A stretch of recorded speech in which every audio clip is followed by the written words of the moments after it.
have you ever heard the word vision? Sino dito narinig mo na yung salitang vision? Yan, hallelujah, vision.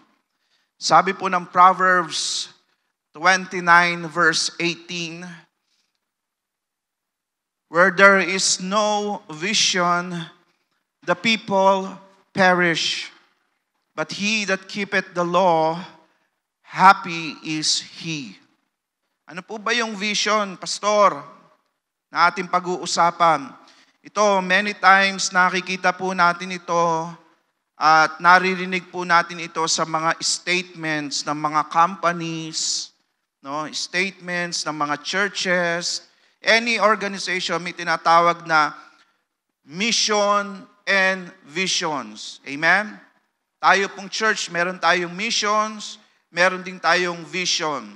This is very common sa mga organizations so that the people will know kung ano po ba yung direction, ano po ba yung plano, ano po ba yung nais ma-attain ng company o ng church. So, we call it vision. Amen? Now, meron po mga tao naman na kung saan because of vision, ang sabi nga kasi kanina, binasa natin, because of lack of vision, people perish. May mga tao naman na because of vision, no, they prosper. May mga tao na because of vision, no, meron po silang ine-aim, meron po silang gustong mangyari, and they never gave up. No? Kaya po sila ay pinagpala o sila po ay naging successful. I'll give you an example. Si Henry C. Di ba? Kilala naman po natin si Henry C. Henry C. started na siya'y mahirap. No? Tapos siya po ay nagsimula magtinda ng sapatos. No? Ang nangyari po ay nung after World War II, no, marami pong mga boots na surplus. No? Ang ginawa po niya ay inilako po niya yun, yung mga sapatos na yun. And then hanggang siya po ay nakapagtayo ng tindahan at siya po ay nakapagpagawa ng mga sapatos, kaya nagkaroon po ng SM. No? Hindi po super malls ang tawag sa SM. No? Shoe Mart po nung umpisa. Okay? Ganun po. Because of vision, si Henry C. po, no, hindi po siya nagpatalo doon sa kanya pong mga challenges sa buhay. Kaya po ngayon, nako, isa po siya sa pinakamayaman sa Pilipinas. Amen. Yung story po ni Jollibee, si Tony Tan Caktiong. Diba? Alam naman po natin, alam niyo po ba itong si Tony Tan Caktiong, ay siya po ay nag-franchise, hindi pala. Nung time na siya ay hindi naman po Jollibee ang kanyang balak. Siya po ay nakabili ng isang ice cream parlor, yung Magnolia. Dati usong-uso yun Magnolia Ice Cream Parlor. Siya po ay nakakuha ng franchise na yon. Kaya lang, hindi siya kumikita. No? Hindi siya kumikita kasi yung mga tao, parang hindi lang ice cream talaga ang gusto. So, nagsimula po siya mag-start na mag-serve ng sandwiches. At doon po na nabuo yung Jollibee. Nakita niya, lumakas yung kanyang negosyo. So, nag-formulate siya ng kanyang sariling fast food chain. Okay? So, nagkaroon siya ng vision. Sabi niya, hindi pwedeng ganito lang. Kailangan ako ay maka-adapt, no? Yung iba siguro magsasara na yun. Pero hindi, si Tony Tan Caktiong ginawa niya, yung kanyang ice cream parlor, no, ay inadapt niya doon sa pangangailangan ng mga tao kaya nagkaroon ng Jollibee. Kung titingnan po natin, Pastor, di ba yun ang vision? Yung ikaw ay meron kang ine-aim. Hindi ka sumusuko, ine-aim mo yan. Okay? That's one thing na pwede nating sabihing vision, yung mga vision ng company. Pero tingnan po natin, tinignan ko po sa internet, ano po ba yung ibig sabihin ng vision? Marami pong meaning kasi ang vision. Okay? The term vision has multiple meanings depending on the context on which it is used. Okay? I'll give you some example. Vision, ginagamit din yan as visual perception. No?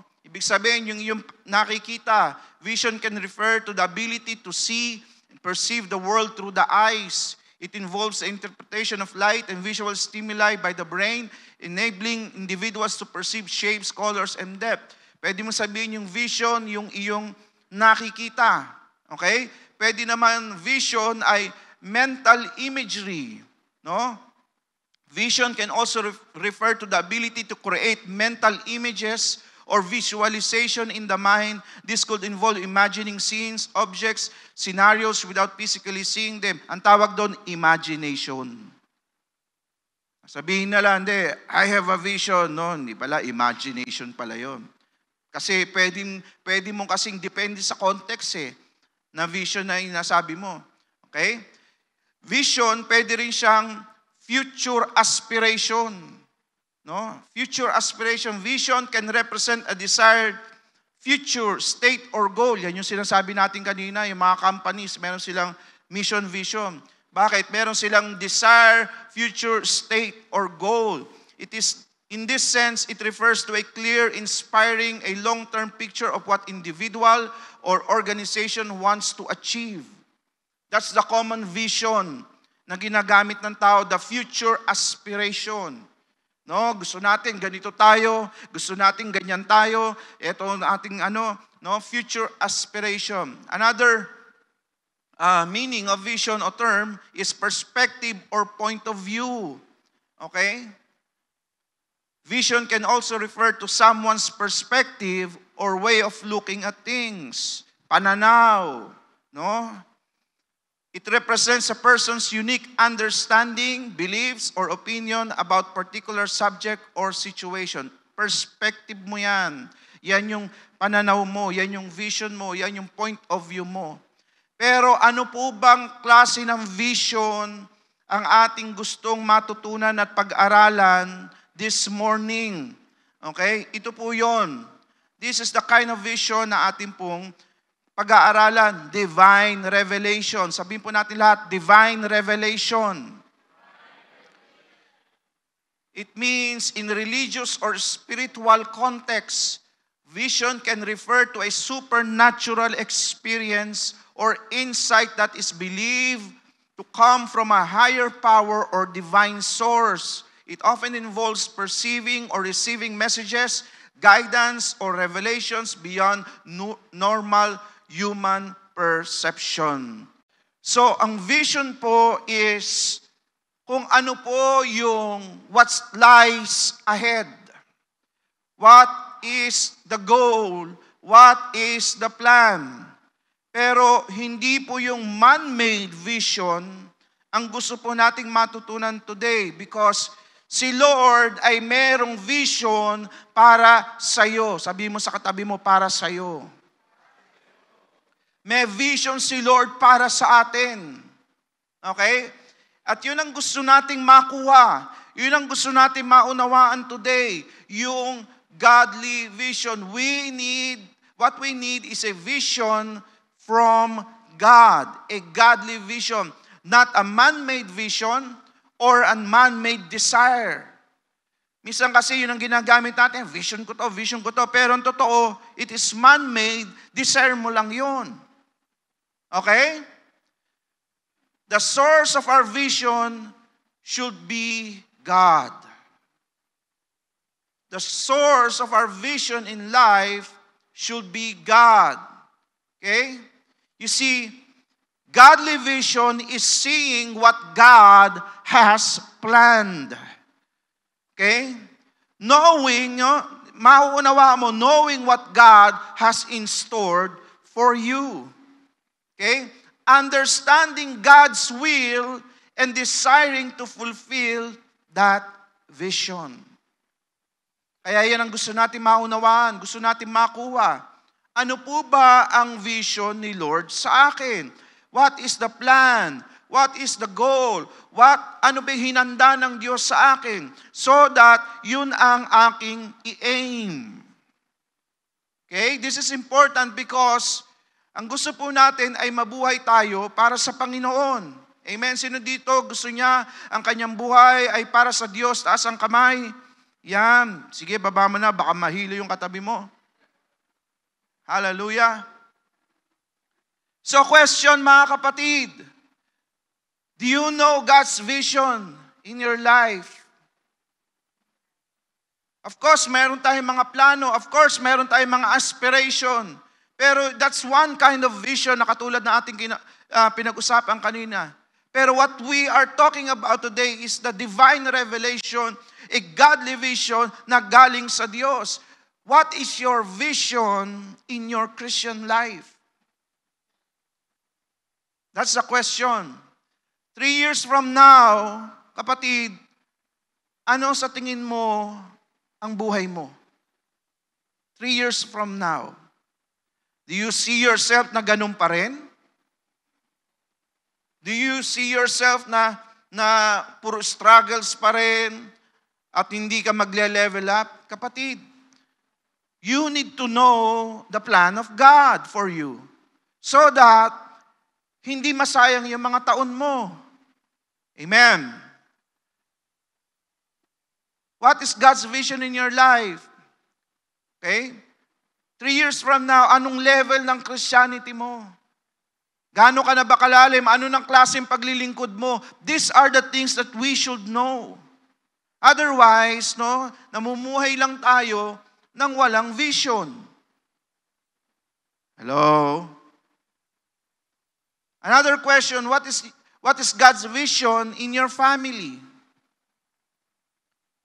Siyempre, pag ikaw merong mga anak, maliliit pa sila, alam mo naman hindi pa naman sila makakapag-isip ng gusto nila, di ba? Or minsan yung mga bata, kahit sila pa yung malalaki na, minsan hindi nila alam kung ano yung gusto nila. Tama? It is very important pag ikaw ay magulang, pinagpe-pray mo yan. Inaalam mo sa Diyos. Why? Kasi pag hinayaan mo lang yung anak mo, pwede yung mapahamak. Tama? That's why you need to ask God, Lord, ano po ba ang plano nyo sa aking mga anak? Amen? What is God's vision in your family? Sa asawa mo, ganyan na lang ba kayo palagi? Bati-away, bati-away? Ikaw bilang Kristiyano, tanggap mo na, ganun lang kayo? Bati-away? You need to pray. Lord, ano ba ang nais mo para sa asawa ko? Kasi ikaw yung nakakilala Yung asawa mo, malayo sa Diyos. Of course, walang divine revelation. Of course, wala siyang vision.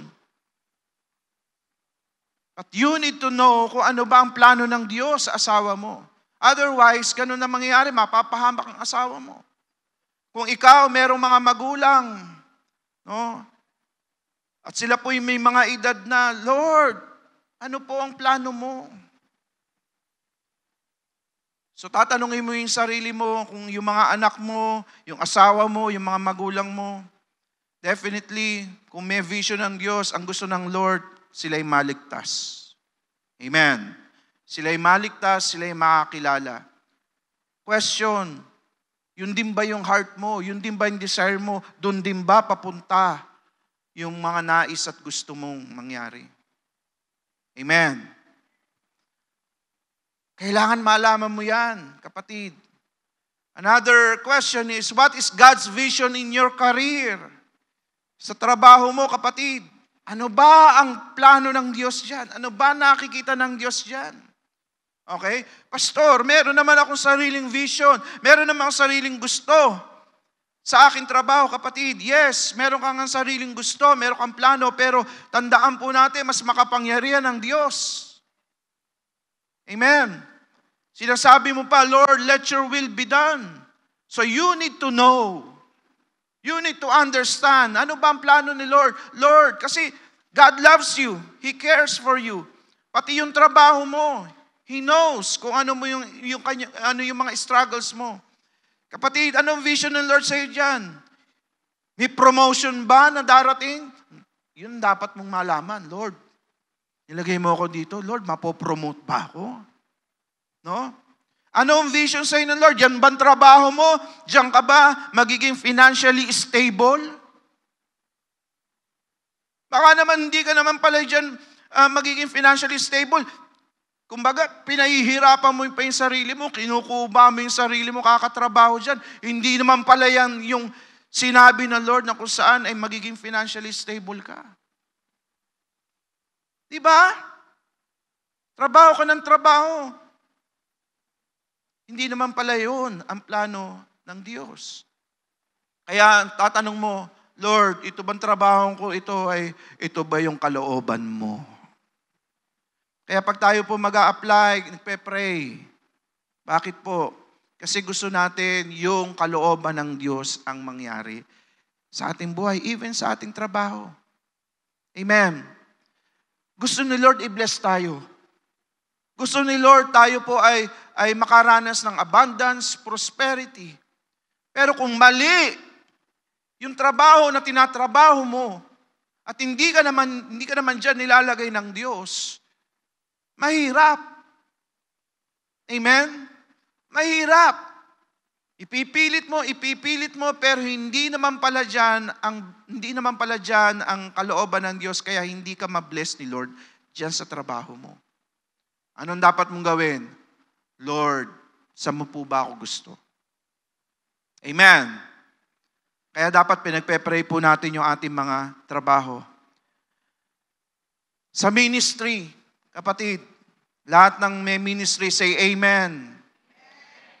Sa ministry, kapatid, what is God's vision pagdating sa ministry mo? Hindi ka inilagay ng Lord dyan dahil ikaw ay talented. It's not by accident. Inilagay ka ng Lord dyan because merong gustong gawin ng Diyos sa ministry na yan through you. Amen?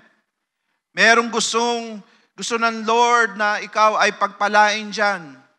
Listen, mga ministry heads, kung kayo po'y nakikinig, mga ministry heads, you need to pray hard.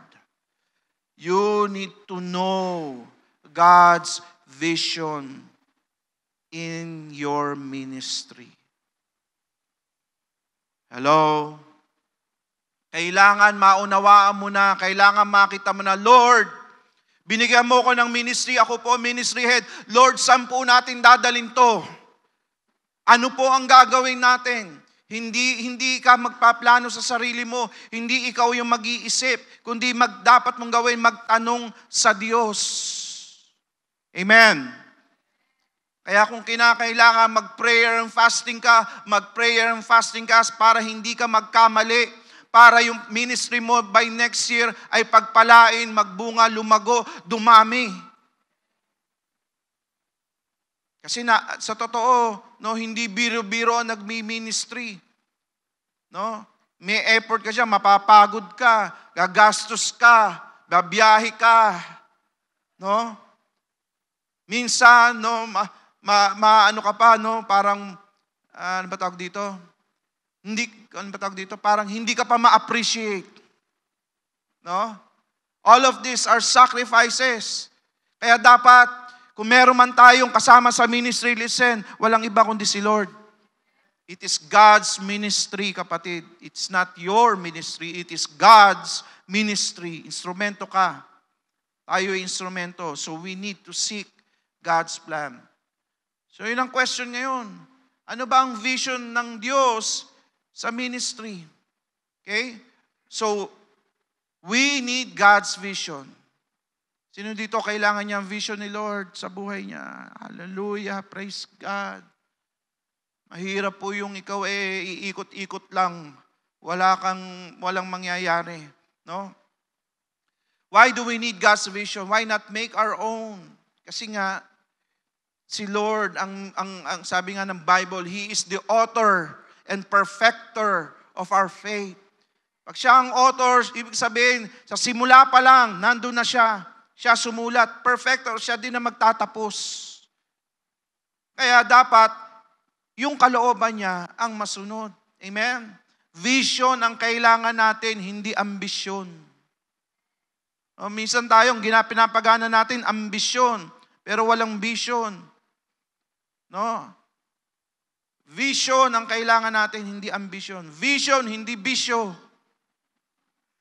Yung iba, bisyo lang ng bisyo, wala namang vision. Kaya walang nangyayari.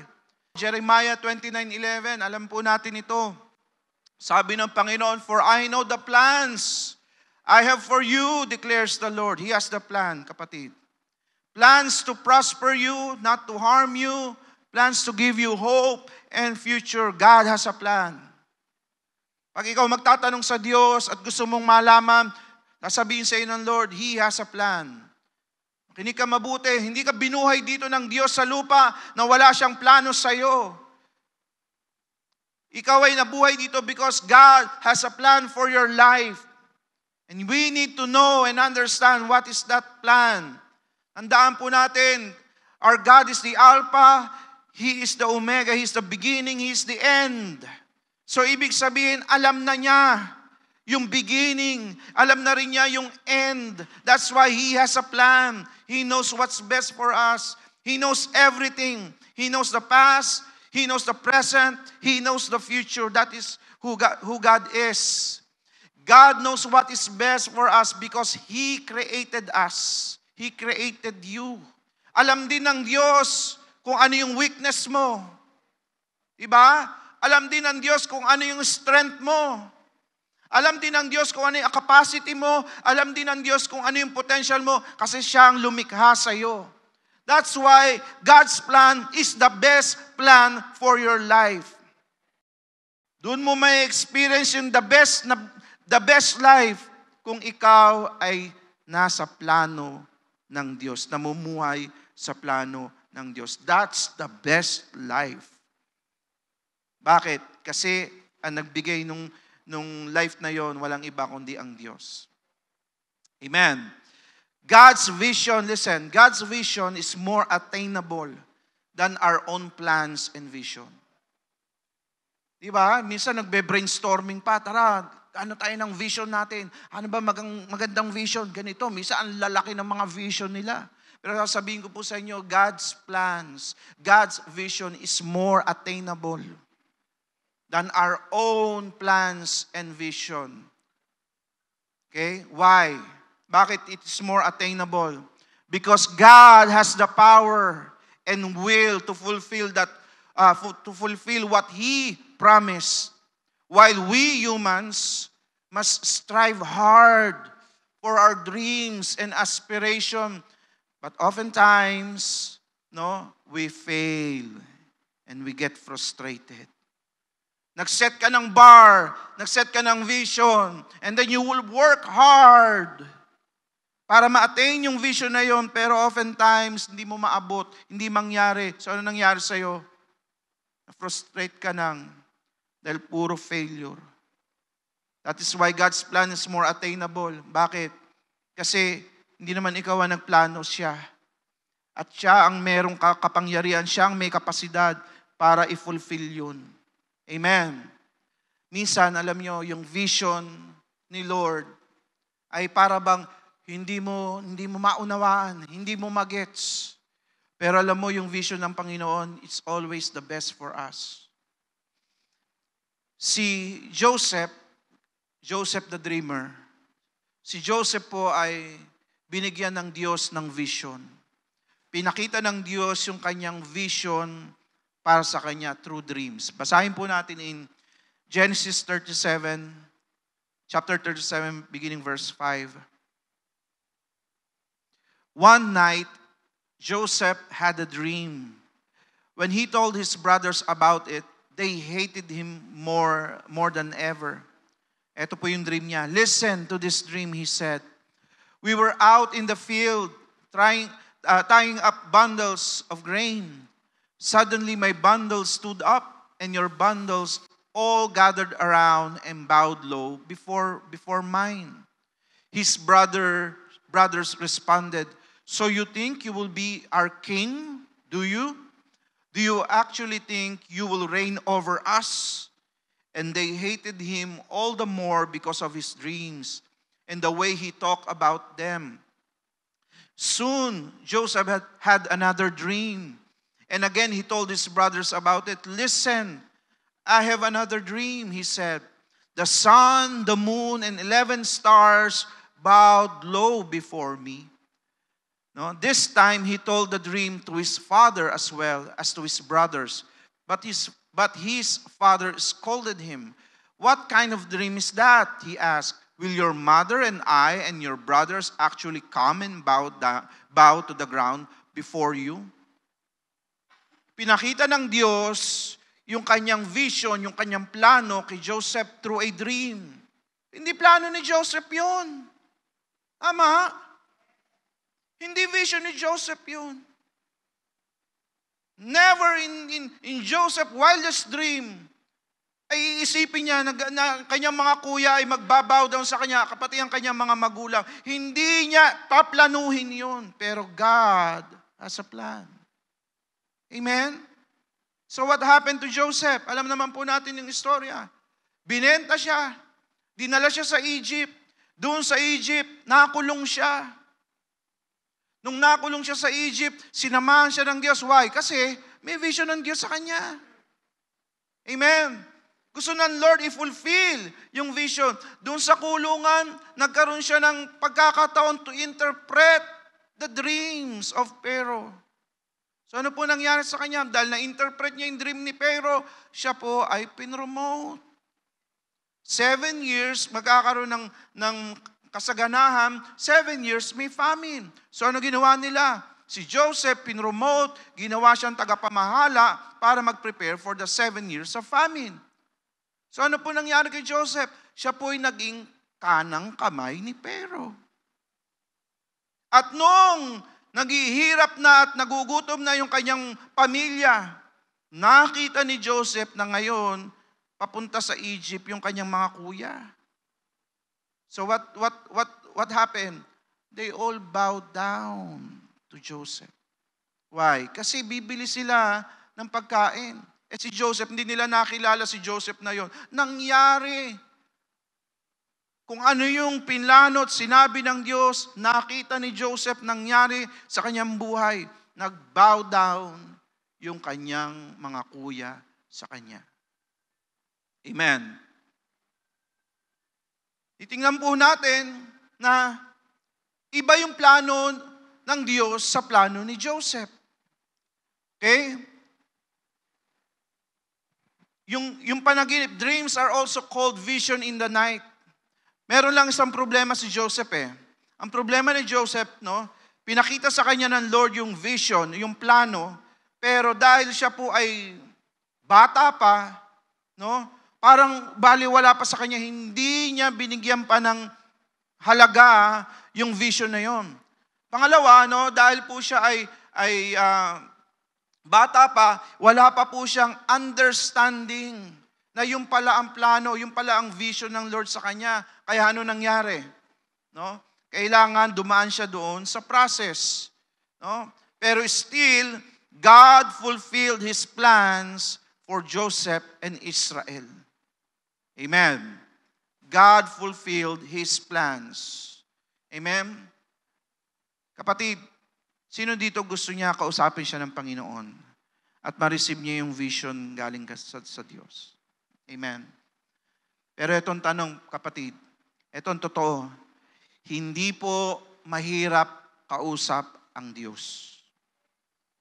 Kasi yan talagang gusto ng Lord, i-reveal sa atin, ipakita sa atin kung anong plano niya. Ito ang tanong. Ang tanong, okay? Pag nalaman mo ba ang vision ng Diyos sa buhay mo, tatanggapin mo ba? Tatanggapin mo ba?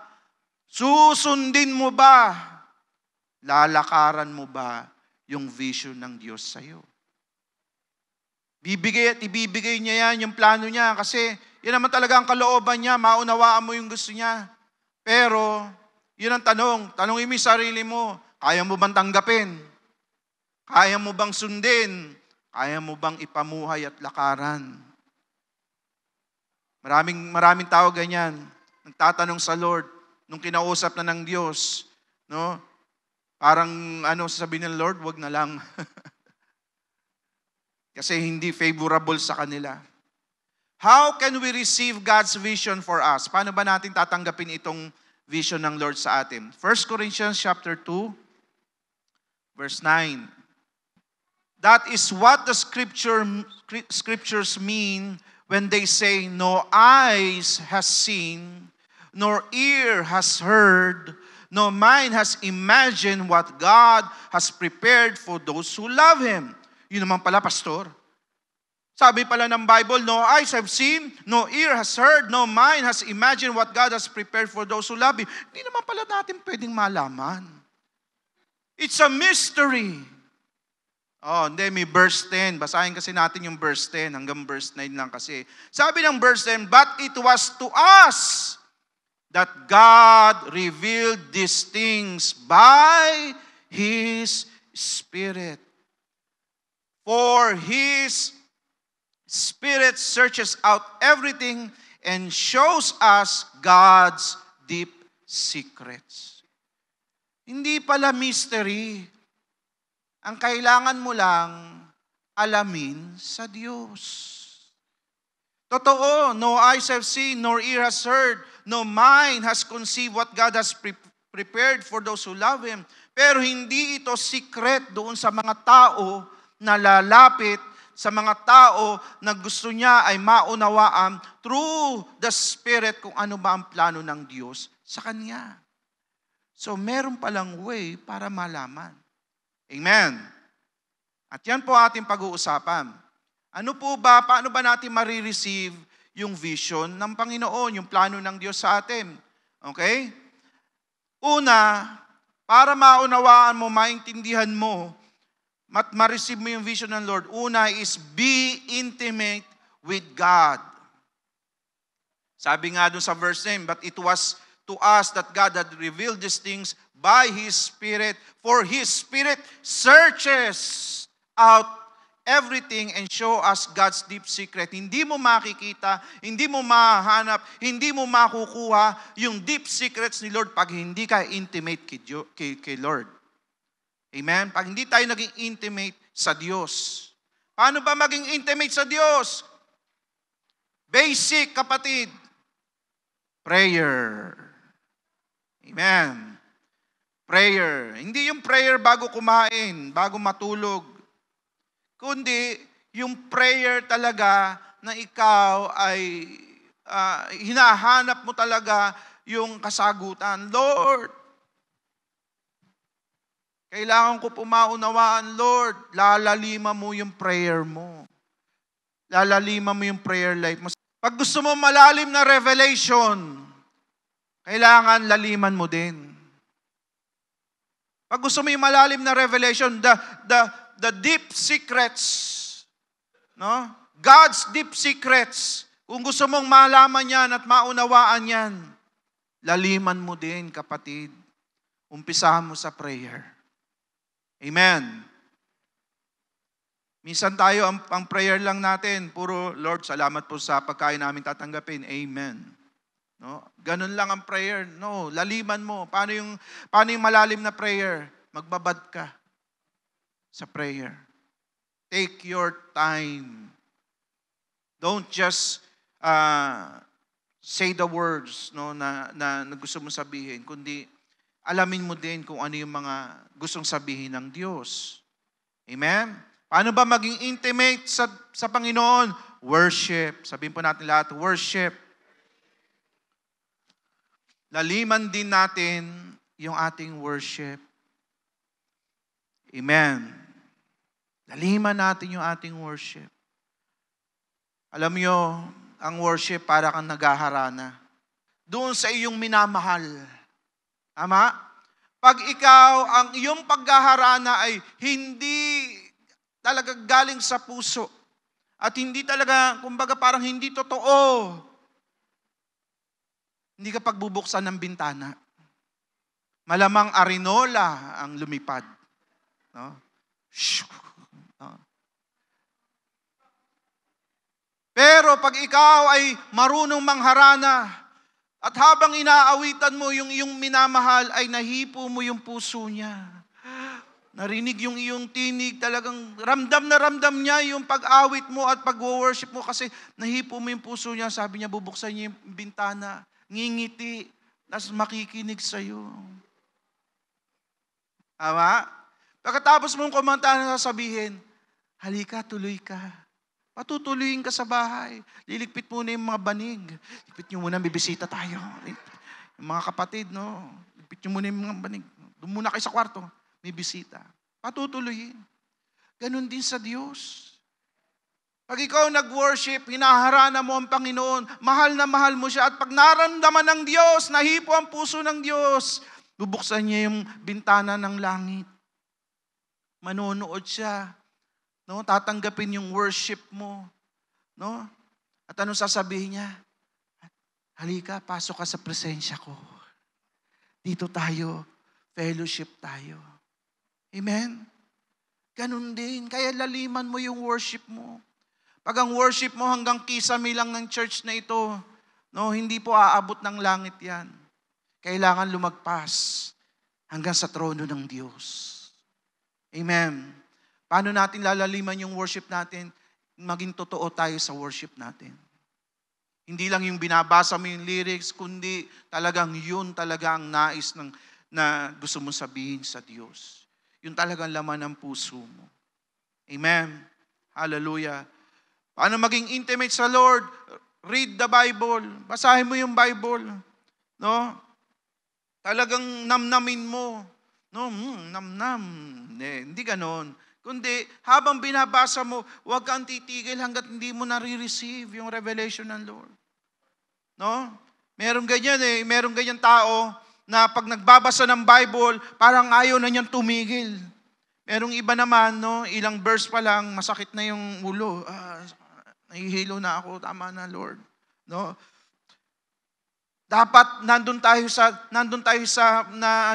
kung saan parang takam pa tayo, Lord. Sige pa Lord, kausapin mo pa ako. Laliman mo. Amen?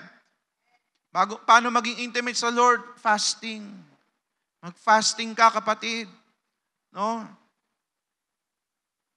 Hallelujah. Kailangan natin yan para tayo maging intimate sa Lord. Pangalawa, paano ba natin marireceive yung vision ni Lord? Live by the Spirit. Number 2 is live by the Spirit. Paano ba yung namumuhay ayon sa banal na Espiritu? We all start dapat doon sa holiness and righteousness. Sabihin po natin lahat, holiness and righteousness. Practice holiness and righteousness. Live in holiness and righteousness. Bakit, Pastor, kailangan mamuhay sa holiness and righteousness? Hindi ka pwedeng samahan ng Holy Spirit kung ikaw ay punong-puno ng kasalanan. Kung ikaw namumuhay sa kadiliman, namumuhay ka sa kamunduhan. Tandaan po natin, sabi ng Bible, hindi pwede magsamang liwanag at dilim. Okay? Hindi pwede. If we want to walk and we want to live by the Spirit, kailangan yung ating pong vessel, yung ating katawan, yung ating buhay ay nakaangkop sa Espiritu. Kasi tayo yung temple of the Holy Spirit. Amen. Pero kung yung ating katawan ay ginagamit natin puro sa kasalanan, yung katawan na ito ay laging binababad natin puro sa kamunduhan, this temple of the Holy Spirit, no, ay hindi ka pwedeng samahan. Why? Kasi dinadala mo siya doon sa lugar na hindi naman dapat. Amen. Live by the Spirit by obeying the leading of the Holy Spirit. Pag kayo nakakaramdam ng conviction, halimbawa may kasalanan, nakikita mo yung mga ibang tao, kasalanan ng ginagawa, ikaw nararamdaman mo parang mali eh. That's the Holy Spirit. Amen?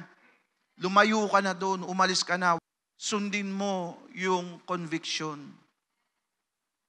Pastor, importante ba sinusunod yung conviction ng Holy Spirit? Yes. Kasi ang Holy Spirit, pag hindi natin susundin yan, nagigrieved. Nasasaktan. At pag yan, no, pag tayo nasanay, dahil sa kasalanan, dahil sa kamunduhan, nasanay tayo na hindi na tayo nako-convict, yung Holy Spirit na nagigrieved, baka umalis pa yan. Kaya ano sabi ni David? Sabi ni David, no? Take not away thy Holy Spirit from me and renew the right spirit within me. Kasi alam niya, pag nawala na yung Holy Spirit sa kanya, yari ka na. Yari na siya. Amen. Hindi mo mauunawaan yung kalooban, yung vision ng Lord sa'yo, no, kung ang Holy Spirit ay wala rin sa'yo. Kasi yung Holy Spirit ang magre-reveal niyan sa buhay mo. Amen. Dalawang bagay po yan for us to receive yung vision ni Lord. Be intimate with God. Second is live by the Spirit. Sundin mo yung prompting, yung conviction ng Holy Spirit. Mamuhay ka in holiness and righteousness. Then, pag nakuha mo na yung vision ni Lord, naunawaan mo na what's next after we receive God's vision. Okay? Anong dapat nating gawin? Ngayon, nalaman mo na yung kalooban ng Diyos, yung plano ng Diyos, anong dapat mong susunod na gawin? Number 1, remain in Him. We remain in Him. Pag nakuha mo na, kapatid, no, huwag ka nang lalayo sa Diyos. Amen? Huwag ka nang lumayo sa Diyos. Sabi ng John 15 verse 5, yes, I am the vine, you are the branches. Those who remain in me and I in them will produce much fruit, for apart from me, you can do nothing. Pag ikaw lumayo sa Diyos, nalaman mo na yung plano ng Diyos, lumayo ka pa, paano pa ma-fulfill? Paano pa mangyayari yung vision ni Lord sa'yo? Lumayo ka na nga. Amen? So, anong dapat natin? Let us remain in Him through thick and thin. Let us remain in the Lord sa gitna ng problema, pagsubok, at bagyo. Amen. Tingnan mo si Joseph. Okay? Nakita niya yung vision ni Lord sa kanya, pero anong nangyari sa buhay niya? Nakulong pa. Wrongly accused of rape. Nakulong for many years. Okay? Pero nanatili siyang tapat sa Diyos. Hindi niya sinisi ang Diyos. Hindi siya lumayo sa Diyos. Nanatili siyang tapat sa Diyos. Kaya ano nangyari? Tuloy pa rin yung vision ni Lord sa kanya. Okay? Number 2, what's next after we receive God's vision is we move with Him. Una, you remain in Him. Pangalawa, you must move with Him. Sabi po ng Matthew 11 verse 12, and from the time of John the Baptist began preaching until now, the kingdom of heaven is been forcefully advancing and violent people are attacking it. Kapatid, the kingdom of heaven is always advancing. Kailangan nyo maunawaan na that's the way God's move. Yung kanyang kaharian, it's always forcefully advancing. Why? Bakit forcefully advancing? Ang dami kasing umaatake, ang daming humaharang, ang daming pumipigil. Pero because that is the kingdom of God, no, it is forcefully advancing at kailangan mo makasunod doon. Pag hindi ka makakasunod doon, may iwang ka. Paano ma-fulfill yung plano ng Diyos sa'yo? Kung si Lord nandoon, ikaw nandito. Dapat, kung saan ang pagkilos ng Diyos, kung saan nandoon ang Diyos, doon ka rin. Kasi doon yung kingdom ng Panginoon. Amen. Hallelujah. Kaya sa buhay natin, kung saan tayo dinadala ng Diyos, doon lang tayo. Number 3, we trust His process.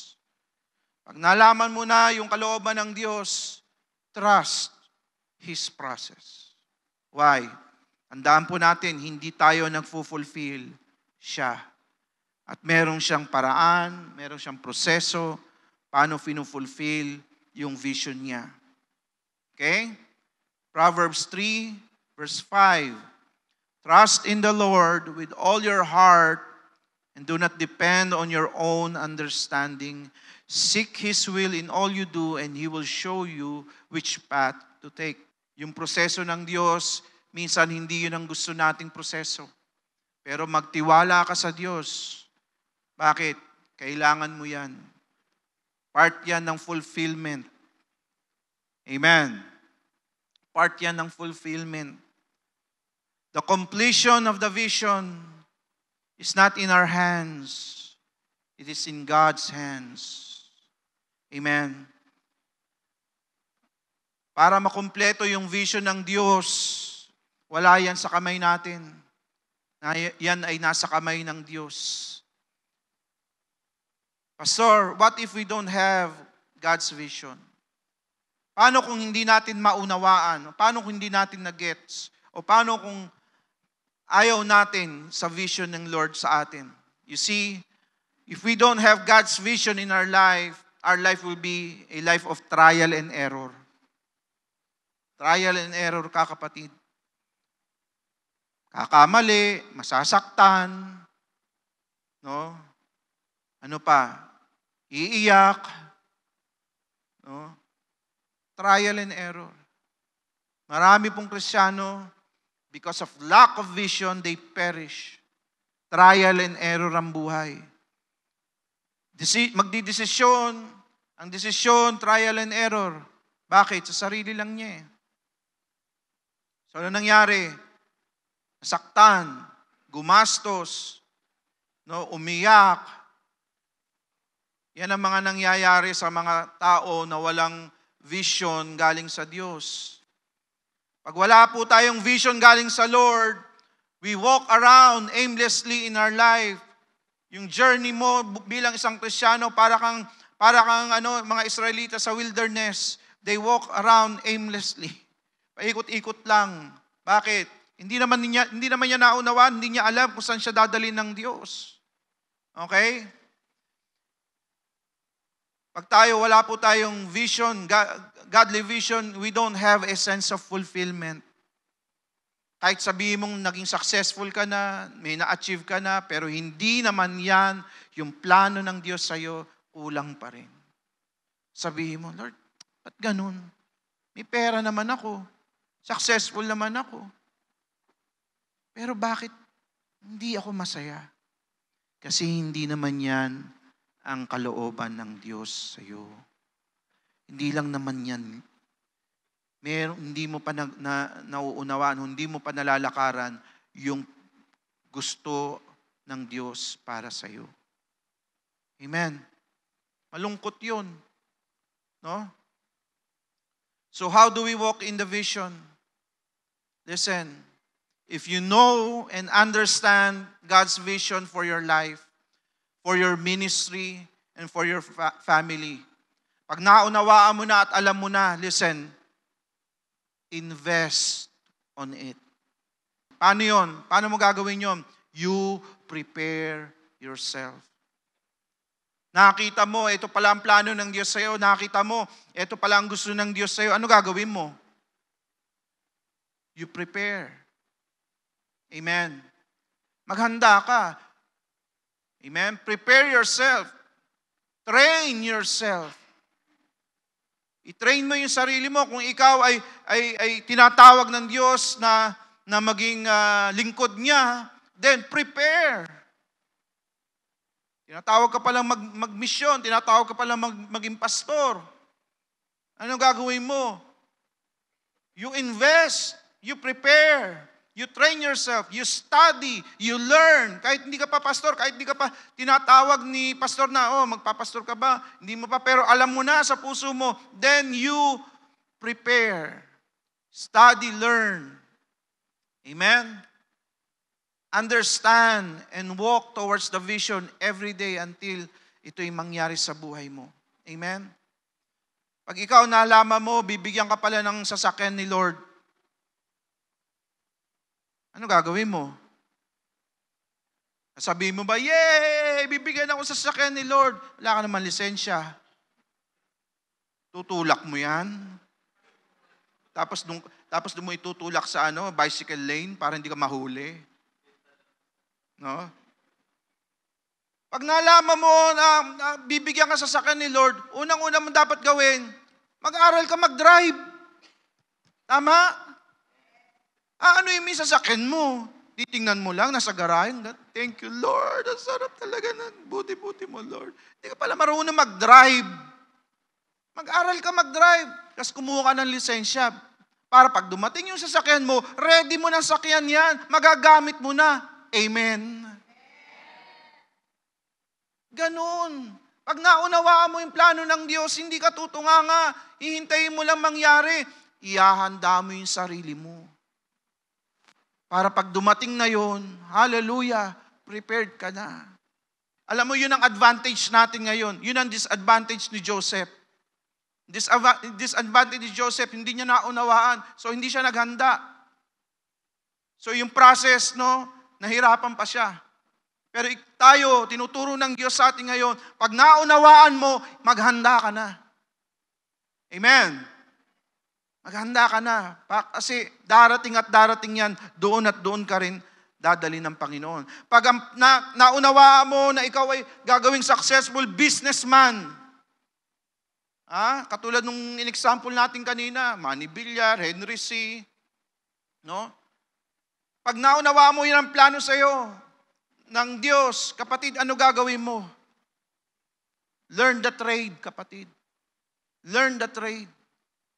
Mag-aral ka na kung paano yung accounting, paano ba yung sa business, in and out. Dapat alam mo na yan. Hindi pwedeng, pag nandiyan na yung business, saka ka pala mag-aaral, malulugi ka. Tama? Malulugi ka. Ang mangyayari sa'yo, sandali lang, sarado ka agad yan. Bakit? Kasi hindi mo alam kung paano patakbuhin. Pag ang vision sa'yo ni Lord, ikaw ay magiging successful businessman, ngayon pa lang, inaaral mo na dapat yan. Amen. Para pag dumating na yan, time na yan, hallelujah, praise the Lord, success ang makukuha mo. Lahat ng yan, kapatid, pag naunawaan mo na, you prepare yourself. Don't take a detour. Don't wander around in your life. Walang shortcut, kapatid. Pag nalaman mo yung vision ng Lord, huwag kang mag-shortcut. Lord, sana mangyari na ngayon. Lord, ito na gagawin ko, papangunahan na kita, gagawin ko na to. No. Wala po siyang shortcut, walang detour. Don't go wandering around, in your life pag meron ng vision sa iyo si Lord. Okay? There is a perfect timing. Amen? Sabi ng Ecclesiastes yan, there is a season for everything. Amen? If you wander around and think whatever happens will be, you will be wasting your life. Yung sasabihin mo, minsan may ganyan tayo ugali, hindi bale, mangyayari yan kung mangyayari. Wag. Because yung ganun salita is like wala kang pananampalataya sa Diyos. Lord, bahala ka na. Mangyayari yan kung mangyayari. No. Kailangan lakaran mo yun. Amen. May timing, Lord. Don't waste your life, na ikaw ay, kumbaga hindi mo hinahanda yung sarili mo. Okay?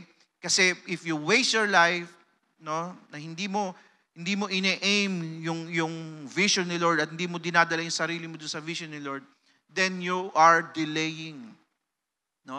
Ikot-ikot ka lang, pabanjing-banjing lang ang buhay Kristiyano mo.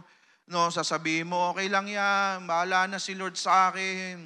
Wala kang vision, hindi mo inaalam yung vision ni Lord. Kapatid, you are delaying yung mga blessings sa buhay mo. Kasi pag tayo sumusunod sa Lord, God will bless us. Amen? You are wasting yung purpose. Dapat yung purpose mo, nagagampanan mo, pero nasasayang because hindi mo alam yung vision at kumbaga walang direksyon ang buhay mo. Okay? At yung mission mo dapat dito sa lupa, hindi mo ma-achieve, lalo lang humahaba. Okay? You are wasting time in your life. Pag tayo po ay hindi natin alam ang vision ng Panginoon. Okay?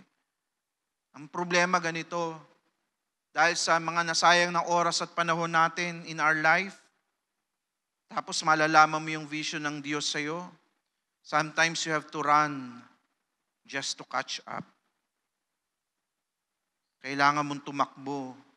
Kailangan mong double time para lang makakatch up dun sa vision ng Diyos sa'yo.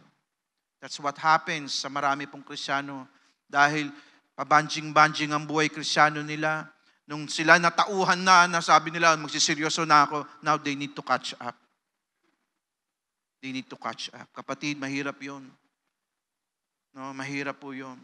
Today, mga kapatid, God has a vision for you. Alamin po natin yun. You see, life is short, kapatid. Life is short. We don't have all the time in the world. Di mo nga alam kung bukas ay nandito ka pa. Or next week ay nandito ka pa. Life is short. We need to start walking in God's will. Kailangan magsimula na tayo na ang direksyon natin ay papunta na dun sa kalooban ng Diyos. We need to reach our God-given vision. Kailangan mangyari na maabot na natin yung plano ng Diyos sa atin. Amen. Mahirap po yung tayo ipaikot-ikot lang. Yes, meron tayong plano. Yes, meron tayong vision sa ating sarili. Pero the best palagi yung vision ni Lord. Amen. This is the challenge for us today. Alamin natin, Lord, ano ba yung vision mo para sa akin? Ano ba yung end goal para sa buhay ko? At doon natin i-align yung ating buhay. Doon natin dalhin yung direksyon ng ating buhay. Because that's the best life na ma-experience natin. Kailangan mo lang tanungin ang Diyos. Kailangan mo lang alamin sa Diyos. Be intimate. Walk in the Spirit. And God will reveal it to you. Marami po sa atin, yan ang tanong natin sa Diyos. Lord, what's next? Kapatid, ang tanong mo sa Panginoon, Lord, ano ba ang nais mo at plano mo? Marami sa atin, for many years, tayo po nagpaplano sa ating sarili. Sinusunod po natin yung kalooban at gusto natin. Pero today, kapatid, si Lord naman, ayaw na ng Diyos na mapagod ka, ayaw na ng Diyos na masaktan ka, ayaw na ng Diyos na ma-frustrate ka. Gusto ng Panginoon, ma-fulfill na yung plano niya sa iyo dito sa lupa. Panginoon, kami po ay lumalapit sa oras na ito. Subukan na po namin sa aming buhay na kami po ang in control. Kami po ang nagdi-decide. Pero sa araw na ito, Panginoon, kami po ngayon ay nagpapasakop sa kalooban at plano mo, Panginoon.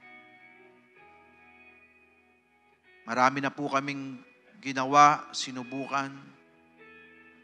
Marami na rin po kaming failures. This time, Lord, isinusuko na namin sa iyo ang aming buhay. Lord Jesus, narito po kami, Panginoon. Ikaw na po ang masunod. Ikaw na po ang maghari sa amin. Kausapin niyo po kami, Panginoon. Kung ano po ang iyong plano, kung ano po ang iyong kalooban para po sa aming buhay. Gusto po namin, Panginoon, hindi po masayang yung aming oras at panahon. Gusto po namin, Lord, your will be done in our life. Lord Jesus, as we press in sa iyo, Panginoon, as we continue, Lord God, to seek your face and to be in your presence, speak to us, Lord. Speak to us. Reveal your heart to us. Allow us, Lord, to know, understand, and see your plans, your vision for us. Gusto po namin masunod, Lord, yung kalooban mo, Panginoon. Hallelujah. Hallelujah, Lord. Hallelujah. Lord, sa mga tinatawag mo, Panginoon, para maglingkod sa iyo, kausapin mo po sila. This time, let it be clear na hindi lang yung nararamdaman nila, kundi Lord, this time, naunawaan na nila na ito talaga yung gusto mo para sa kanila. Para naman po, Panginoon, doon sa aming mga pamilya, Lord, I pray, usapin niyo po kami. Paano po kami, Panginoon, ay gagamitin mo para sa aming pamilya. Salamat po. Lord, sa aming career, sa aming business, Lord, I pray, kausapin niyo po kami. Lord, bakit niyo po kami inilagay dito? Ano po ang plano niyo? At ano po ba ang nais mo, Panginoon, para po kami makapamuhay at makasunod sa iyo? Salamat po, Panginoon, for this day. I pray, Lord God, na patuloy, Lord God, na magiging malinaw, magiging napakalinaw, Panginoon, yung direksyon na ibibigay niyo po sa bawat isa. Lord, kakausapin niyo po kami even in our dreams, even in our prayer times, Lord God, we will hear your Spirit speaking to us. Lord, we are open, Lord God, even in visions, Lord God, pwede mo po kaming kausapin, Panginoon. I pray, Lord God, even sa mga ibang tao, Panginoon, pwede niyo po kaming kausapin. Lord, ano man yung iyong paraan, Panginoon, kausapin niyo po kami. Gusto po namin maunawaan ang plano mo. Salamat po, Panginoon. Salamat po, Panginoon. Thank you, Lord God. Thank you, Lord. We love you, Lord God, at ang aming buhay ay para sa iyo lang. Thank you, Lord. In Jesus' name we pray. Amen. Amen. Palakpakan po natin ang Panginoon. Praise God. Hallelujah.